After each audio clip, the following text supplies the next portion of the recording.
കത്തോലിക്ക സഭാവിശ്വാസികൾ ഫേസ്ബുക്കിൽ പങ്കുവയ്ക്കുന്ന കുറിപ്പാണ് നിങ്ങളുമായി പങ്കുവയ്ക്കുന്നത്. മാരിയോ ജോസഫ് പ്രസംഗിക്കുന്നതിലെ തെറ്റുകൾ തിരുത്തുമ്പോൾ അത് അസൂയ കൊണ്ടാണെന്ന് പറയുന്നത് തന്നെ അയാളുടെ തെറ്റ് തിരുത്താൻ മനസ്സില്ലാത്ത അവസ്ഥയാണ് വെളിവാക്കുന്നത്. സിനഡ് കൂടുന്ന സമയത്ത് ഇയാൾക്കെതിരെ പോസ്റ്റ് ഇടാൻ മാരിയോ സിനഡ് നോമിനിയാണോ?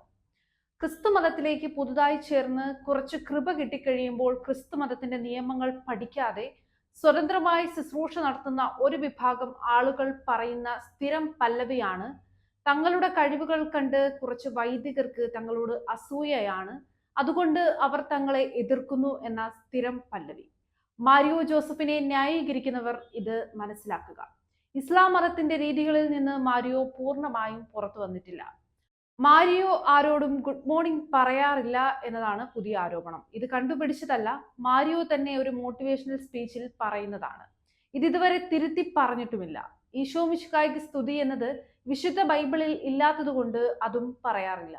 പകരം പീസ് ബി വിത്ത് യു എന്നോ നിങ്ങൾക്ക് സമാധാനം എന്നോ ആണോ പറയേണ്ടത് എന്നാണ് മാരിയോയുടെ പക്ഷം. ഇതൊക്കെ എങ്ങനെ മോട്ടിവേഷണൽ സ്പീച്ച് ആകും? എന്തുകൊണ്ട് നമ്മൾ ഈശോ മിശിഹായ്ക്ക് സ്തുതിയായിരിക്കട്ടെ എന്ന് പറയുന്നു എന്ന് മാരിയോയ്ക്ക് ഇപ്പോഴും അറിയില്ല.